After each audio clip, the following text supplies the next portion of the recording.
Congresswoman Jasmine Crockett was humiliated in public, dismissed by staff and treated like a problem, until the retired federal judge she married walked through the doors and flipped the script. Jasmine Crockett didn't have the luxury of slowing down. Not that day. She'd been running on fumes for 3 weeks straight. Committee meetings in Sacramento, a policy roundtable in San Antonio, and a last-minute town hall in Tulsa. Her carry-on had barely been unpacked between stops. But today wasn't about politics. Today was personal. She arrived at Dallas Love Field just past 6:30 in the morning. Her cousin Devin had passed. He was only 42. Liver failure. She'd grown up with him like a brother. Skipping the funeral wasn't an option, no matter how tired she felt or how little sleep she'd gotten. Wearing a simple black dress under her blazer, Jasmine moved with quiet urgency through the terminal. She clutched a coffee in one hand, phone in the other, scanning emails from her assistant while walking toward the Southwest check-in desk. Her flight to Jackson, Mississippi was scheduled to board at 7:10. The first sign of trouble was the look. Not the kind that lasts long, just a flicker. The young man behind the counter glanced up from his screen, then back down, then smirked slightly. Jasmine knew that look. She'd been dealing with it her entire career. She handed over her boarding confirmation and ID. "I am on flight 2376 to Jackson. I'd like to check my carry-on." The agent tapped a few keys, then frowned. You're not in the system." Jasmine stayed calm. "That can't be right. I checked in an hour ago." "Here." She handed over her phone. "Boarding pass is right here." He glanced at the screen, then back at her. "Well, there's been a change. Your seat's been reassigned. You'll have to wait." "Reassigned to what?" He didn't answer right away. Instead, he leaned back in his chair and waved toward someone else behind the desk.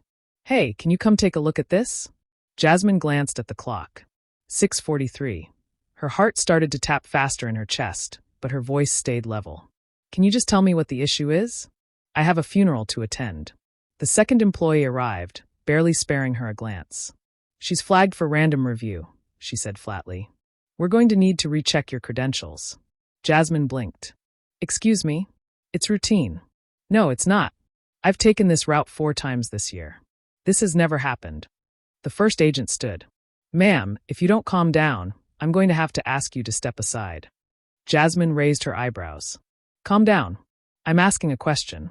"That's enough. Please stand over there." Passengers behind her had started to pay attention. Phones were in hand. Someone whispered, "That's Congresswoman Crockett." But that didn't seem to matter here. Jasmine stepped aside, jaw locked. She pulled out her government ID. "I'm not hiding anything. I'm on official travel." They barely looked at the badge. The second agent said, "ID doesn't override protocol." A sharp, sinking feeling ran through her gut. Something wasn't right.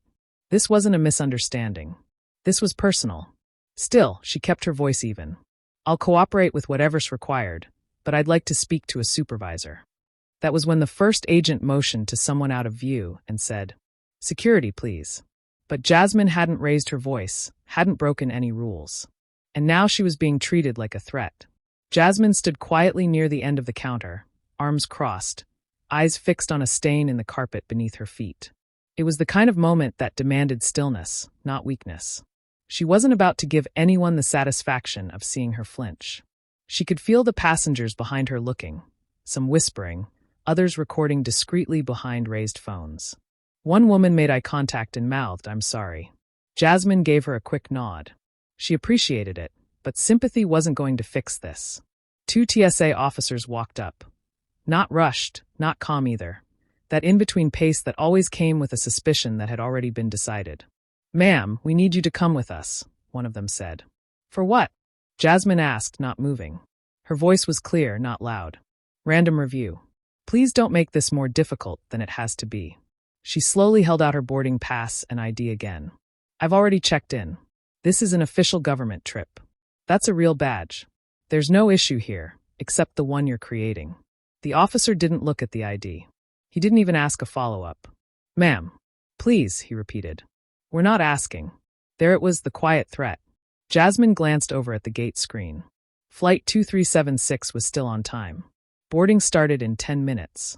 She thought about her mother waiting in Jackson, already texting her where to sit.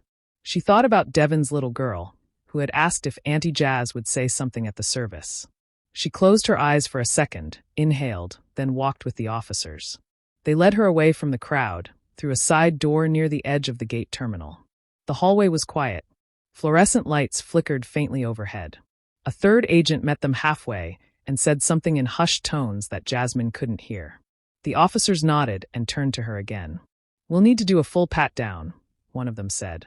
"Also, your bag will be screened. No warrant. No probable cause. No explanation," she said softly. "You're walking a line you're not trained to cross." One of them replied, "You can file a complaint later." Jasmine didn't speak after that.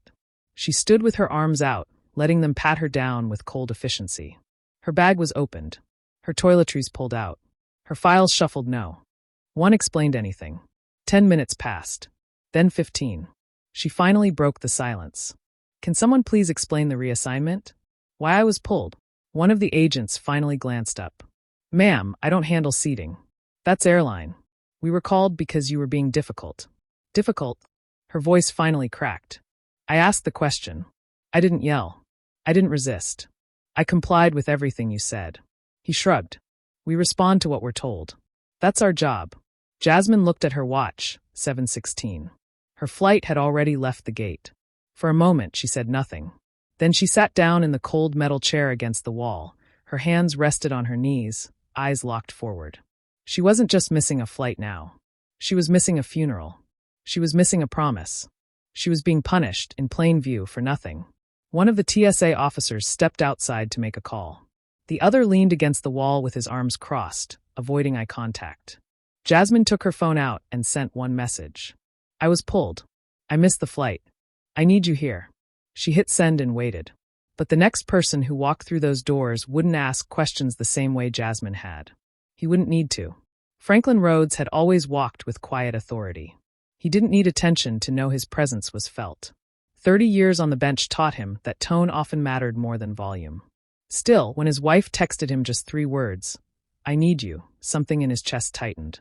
He was already in the car, not far from the terminal. Jasmine had insisted he didn't come inside earlier, said it was a short flight, nothing to worry about. But something had gone wrong. And when she said need, she meant now. Back inside the terminal, Jasmine sat alone. The TSA officers had moved a few steps away now, whispering among themselves while trying not to glance in her direction. Her bag was half-zipped. Her paperwork scattered back into it without care. She had repacked it slowly on her own as they watched. Her blazer was wrinkled. Her hair, once neatly pinned, now fell in loose curls around her face. She looked composed, but beneath it, a quiet fire was burning. The same airline agent who'd flagged her earlier now stood near the corner of the hallway, arms crossed, eyes on the floor, like he was waiting for this part to just be over. The one who called security hadn't come back. At 7:36, the automatic doors opened. Franklin stepped in, wearing a dark gray coat, black slacks, and a maroon scarf that Jasmine had bought him last Christmas. His walk was measured, his eyes sharp. Jasmine stood when she saw him. She didn't speak. She didn't need to. He looked around, at the agents, the officers, the mess on the table. Then he looked at his wife. "Are you okay?" She nodded once. He turned to the closest TSA officer. "Who's in charge here?" The man hesitated. "Sir, can I ask who you are?" "I'm Franklin Rhodes. Retired federal judge, Ninth Circuit." "Who's in charge?" The officer blinked, caught off guard. "Oh, one moment." Franklin turned to Jasmine. "What happened?" "I questioned a change in my seat. They said I was disruptive. I showed ID. They didn't care. Then I missed my flight." "Did you raise your voice?" "No." "Make a scene?" "No." The officer came back now, accompanied by a supervisor with a lanyard and walkie-talkie. The supervisor extended a hand halfway. "Judge Rhodes, we were unaware of." Franklin didn't take the hand. "Why was my wife's seat reassigned?" "I'd have to check with the gate." "Then check." The supervisor nodded and scurried off. Franklin turned back to the agent at the desk, the same young man who had smirked earlier. What was your reason for calling security?" She wouldn't stand down. She asked why her seat was changed." "Yes." "But did she shout?" "No." "Did she threaten anyone?" "No." Franklin leaned in, just enough. "You do understand that what you did is considered targeted escalation, correct? That security was called without cause? That her ID was ignored? That you detained a federal official without probable suspicion?" The agent swallowed. I didn't know who she was. Franklin didn't blink. It shouldn't matter. There was a silence so thick it hummed. One of the passengers who had been watching earlier walked by the hallway, saw what was happening, and pulled out her phone again. Word was spreading. Another agent walked in, the one who had missed everything earlier. He saw Franklin. The badge. The stare from Jasmine. He whispered something to the supervisor. Then the apologies began. "Ma'am, we deeply regret the—" "No," Franklin interrupted. "She doesn't need an apology. She needed dignity 20 minutes ago." The supervisor looked flustered. "We'd like to offer rebooking. First-class seat. Next flight." Jasmine shook her head. "He's not trying to get me a better seat. He's trying to get you to realize you don't get to treat people like that. Not me. Not anyone." But by then, the moment they should have cared about had already passed. Franklin didn't raise his voice. He never had to. His tone was clipped but calm, the kind of calm that filled a room with tension. You could almost see it settle over the space like dust, quiet, but impossible to ignore. The gate manager arrived moments later, out of breath, carrying a clipboard and a look that said he was already in damage control mode. His eyes darted between the TSA officers, the airline staff, and the couple standing side by side, like a wall that wasn't about to budge. "Judge Rhodes. Congresswoman Crockett." Save it," Franklin said. "We're not interested in your introductions. I want a name." The manager blinked. "Excuse me?" "The name of the person who made the call to security, the one who decided my wife was a problem for asking about her boarding pass." The manager hesitated. "That's a personnel matter." Franklin stepped forward, just enough to close the space. "So is discrimination." His voice didn't need to climb. The manager looked at Jasmine, then back to Franklin. He shifted his weight. "I understand this is a serious concern. We're reviewing." "No, you're not," Franklin cut in again. "You're scrambling." The TSA officers were now standing in the background, silent. The young agent who dismissed Jasmine earlier had vanished, likely hiding somewhere down the terminal, avoiding whatever this was about to turn into. Jasmine didn't say a word. She stood there, arms crossed loosely in front of her. Her silence was deliberate now. She was watching how it all played out, and she wasn't going to help them soften the blow. Franklin continued. "You allowed your staff to escalate a non-confrontation into a security incident. You ignored federal credentials. You detained a sitting congresswoman, obstructing her travel without a single legal basis. All because someone didn't like being questioned." The gate manager swallowed hard. I'll speak with my regional supervisor. You'll do more than that. I promise. Judge Rhodes will launch a full internal review." Jasmine finally spoke, quiet, sharp. "Don't launch it because he's here. You should have launched it the moment I was pulled." The room stayed still for a beat. You could hear the intercom overhead calling boarding for another flight, some other gate, some other crowd. But right here, things had stopped. Franklin looked down at his watch. "You've cost her a funeral. That can't be fixed.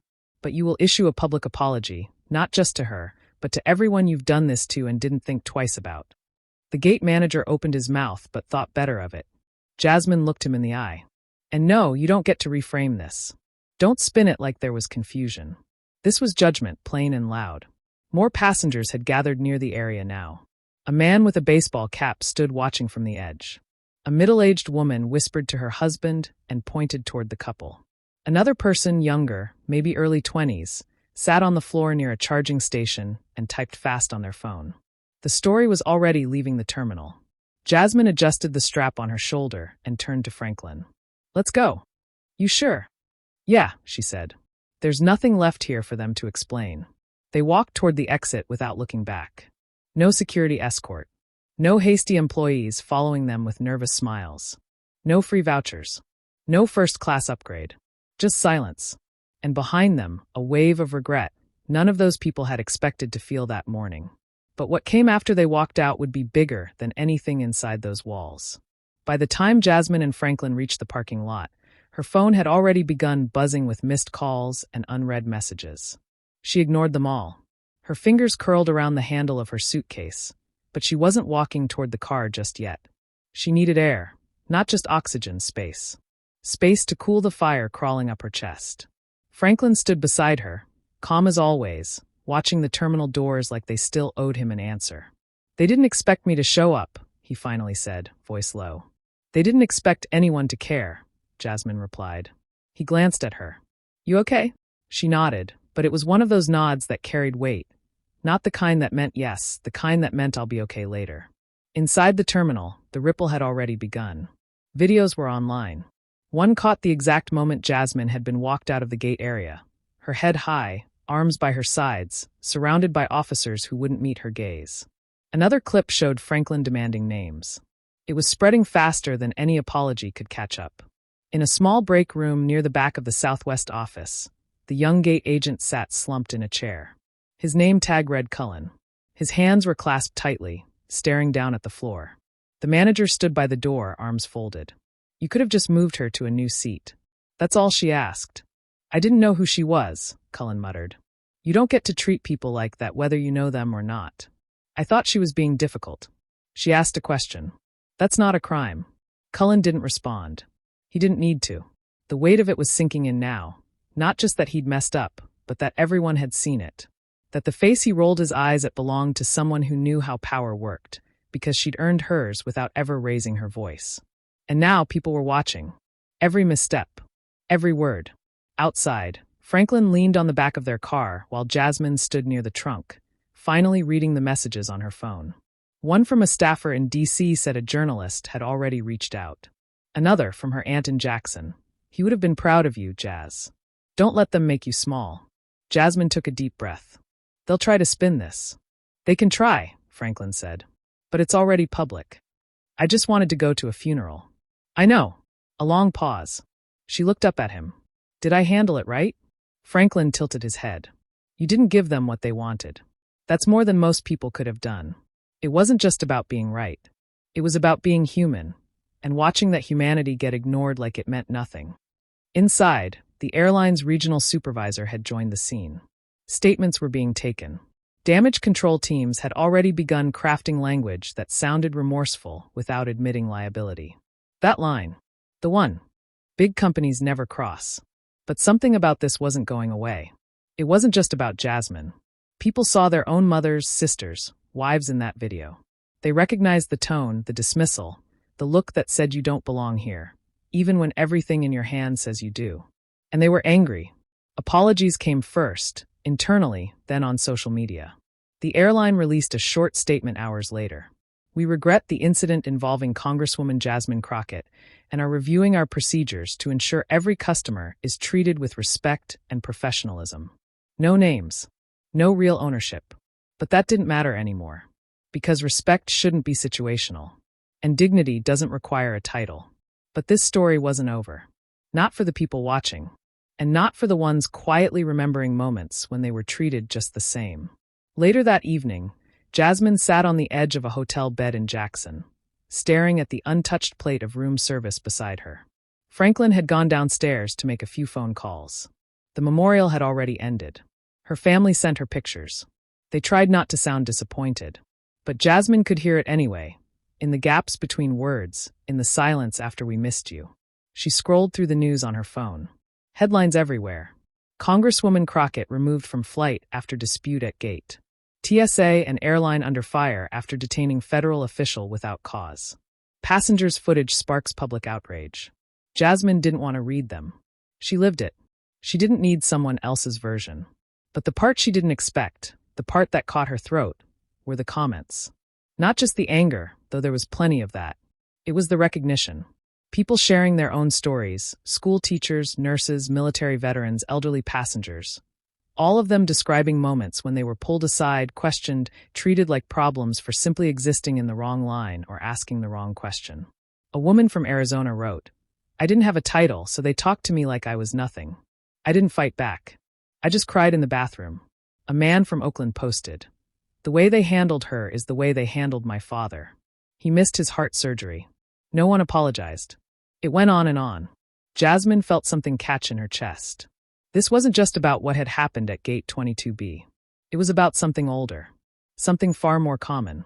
Franklin walked in a few minutes later, set his phone down on the desk. You're everywhere, he said. I know. He looked at her for a moment. You want to talk about it? She shook her head. Not yet. He sat beside her. You did the right thing. Even when they didn't. Jasmine looked over at the window. The city outside was still. Street lights humming. Cars passing in slow intervals. They treated me like I was invisible, she said finally. Like I didn't belong. Even when I showed them who I was. Franklin nodded. You think they'll learn from it? I don't know, she said. But maybe someone else will. Because that's the thing about moments like these. They stick.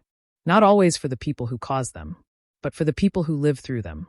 And for the people watching, remembering, realizing this has happened to me too. Later that week, Jasmine returned to D.C. She declined the morning news interviews. She didn't want her face turned into a symbol.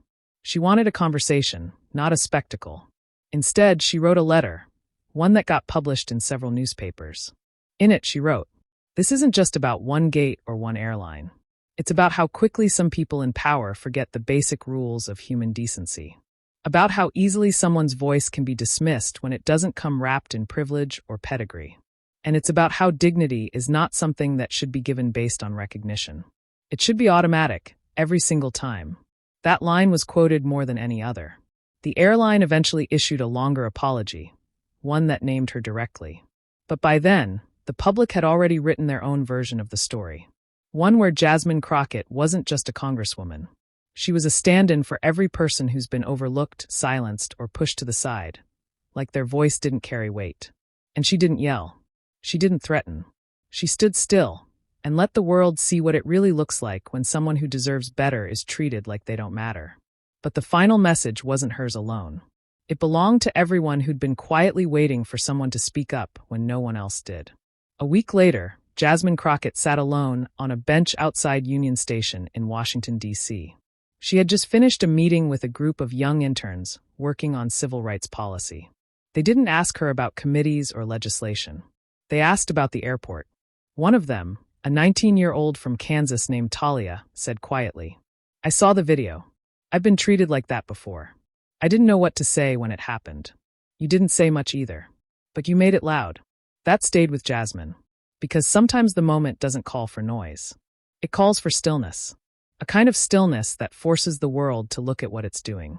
She thought back to the look on that gate agent's face when Franklin asked for his name. The silence that followed. The realization that he hadn't just disrespected a passenger. He had exposed himself, not to a title, but to a truth he probably wasn't ready to see. She remembered what Franklin told her the night they got back to their home in Fort Worth. Most people think power comes with a badge or a desk. But real power is when you know who you are, and no one can take that away, even if they try. That had been the lesson all along. Not just for the airline, for everyone watching. Because the truth is, this wasn't an isolated story. This was just the one that got caught on camera. The one that featured someone with a title, a platform, a voice too loud to ignore. But what about the ones who aren't in Congress? What about the woman trying to get to her daughter's graduation? The man flying across the country for a job interview? The grandmother going home to bury her brother? What happens when they get dismissed? Franklin was right. It should never take a title for someone to be treated with basic human decency. Jasmine leaned back on the bench, watching people rush past with coffee cups, briefcases, earbuds in, heads down. Everyone trying to get somewhere. Everyone hoping the world doesn't stop them just for being themselves. She picked up her phone and drafted one more message to her staff. It read, "Next town hall, we open with a story. Not about politics, about people. About what happened at Gate 22B. Because stories matter. Not for the drama. Not for the headlines. But because they hold up a mirror and force us to ask.